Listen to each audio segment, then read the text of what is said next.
Hello everyone, ये आपका सबसे इम्पॉर्टेंट सीडीपी का टॉपिक है, प्रिंसिपल्स ऑफ चाइल्ड डेवलपमेंट। क्योंकि हम जो सीडीपी है ही चाइल्ड डेवलपमेंट के बारे में, तो इसके बारे में हमारा जानना बहुत ज़रूरी है। तो ये मैं चैप्टर आपको आज बताने वाली हूँ कि इसमें क्या है कि चाइल्ड के डेवलपमेंट के बारे में। तो अंत तक मेरे साथ बने रहें। तो हम देखते हैं कॉन्सेप्ट्स ऑफ चाइल्ड डेवलपमेंट कि कॉन्सेप्ट्स क्या हैं चाइल्ड डेवलपमेंट के। तो मैं आपको साथ के साथ एक्सप्लेन करती रहूँगी। तो चाइल्ड डेवलपमेंट फर्स्ट इसका है जो पॉइंट कि child is unique and special. तो जो हर बच्चा होता है वो यूनिक होता है। यूनिक का मतलब क्या है कि वो अलग होता है, कि सब सेम नहीं होते हैं, और स्पेशल होता है। आप किसी एक को स्पेशल नहीं कह सकते, ऑल चिल्ड्रन आर स्पेशल। तो इसमें क्या है कि जो हर बच्चे की डेवलपमेंट होती है वो कैसे होती है कि जो डेवलपमेंट है वो सबकी एक रेट पे नहीं होती, वो डिफरेंट होती है। किसी की ज़्यादा जल्दी हो जाती है और किसी की थोड़ी स्लो होती है, कम होती है। इवन कि अगर ट्विंस हैं, उनके एक जैसे फीचर्स हैं, फिजिकल अपीयरेंस एक जैसे है, तब भी ये ज़रूरी नहीं है कि उनकी डेवलपमेंट भी एक ही लेवल पे हो। किसी की धीरे होती है और किसी की ज़्यादा होती है।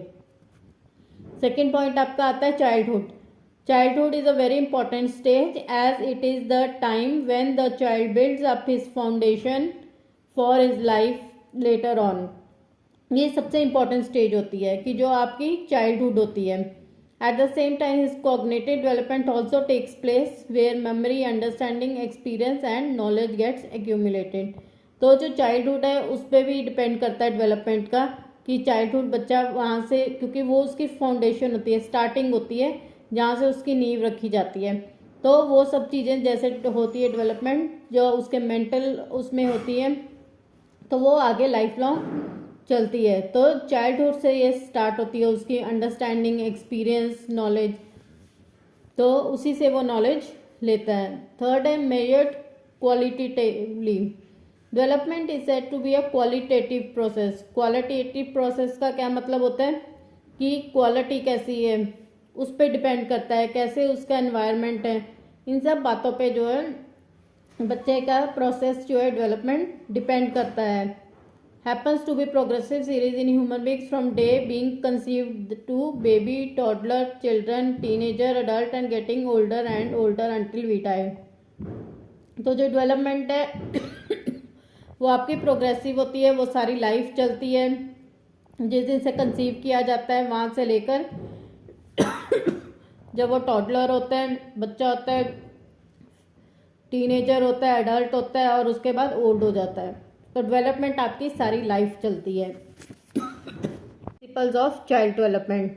तो इसमें क्या, डेवलपमेंट फॉलोज अ पैटर्न और sequence. Each child has a different rate of development. However, the development of all human beings follow a similar pattern, similar sequence or direction. Sequential pattern of development can be seen in two directions. ठीक है, जो development होती है वो एक particular sequence में होती है। तो ऐसा नहीं है कि कहीं से भी आपकी डेवलपमेंट हो जाएगी।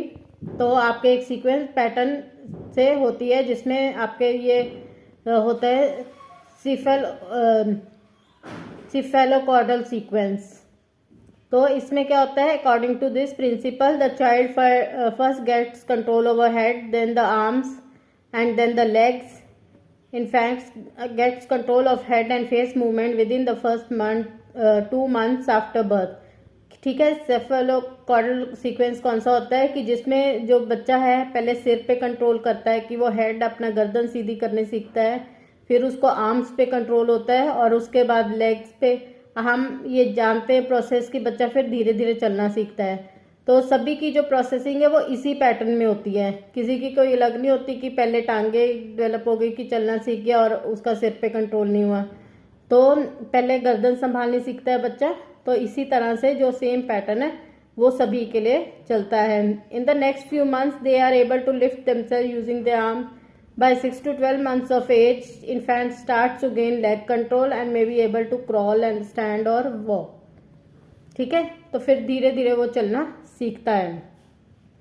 उसके बाद development involves change.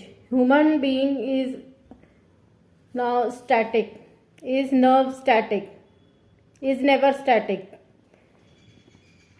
From the moment of conception to the time of death, the person undergo changes. कि जब से वो जन्म लेता है और डेथ तक उसकी जो changes हैं वो होती रहती हैं.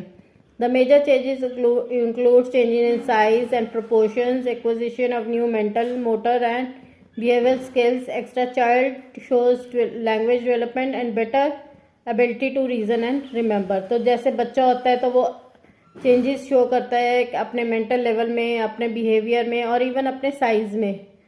तो जैसे जैसे ओल्ड होता है तो उसकी ये चीज़ें जो हैं कम हो जाती हैं. तो इस तरह से जो डेवलपमेंट है वो इन्वॉल्व चेंज की, उसमें चेंजेस जो हैं वो हमेशा आती रहती है उसके बिहेवियर में, ग्रॉस मोटर स्किल्स में, सब में.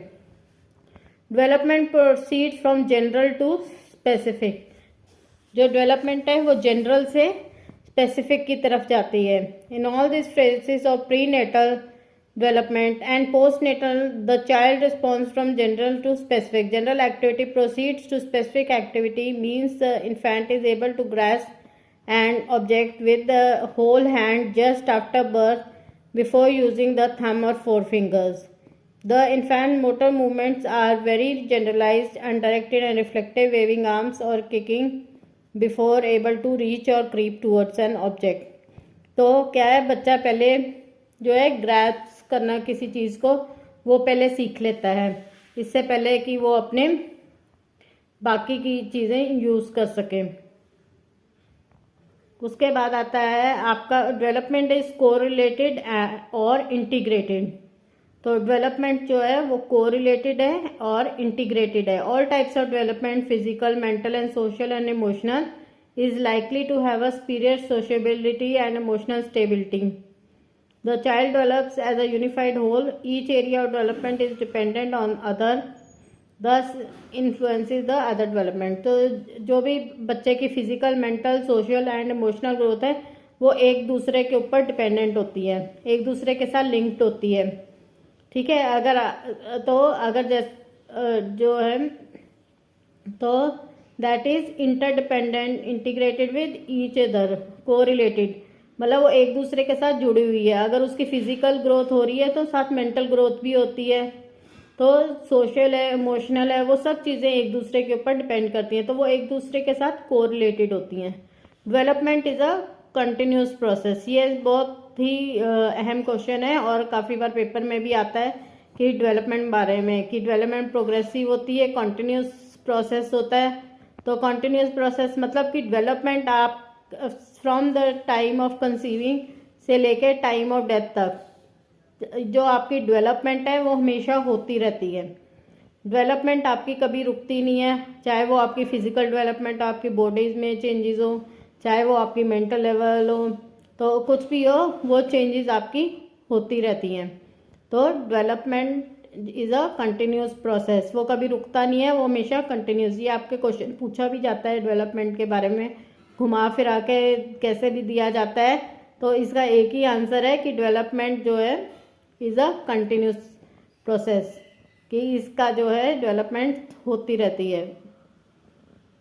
कंटिन्यूस का क्या मतलब होता है कि ना तो रुकती है ना ख़त्म होती है, सिर्फ डेवलपमेंट चलती जाती है, होती रहती है. Development does not occur in spurts. It continues from the moments of conception until the individual reaches maturity. It takes at a slow regular pace than rather than by leaps and bounds. Although development is a continuous process, yet the tempo of growth is not even. During infancy and early years growth moves swiftly and later slackens.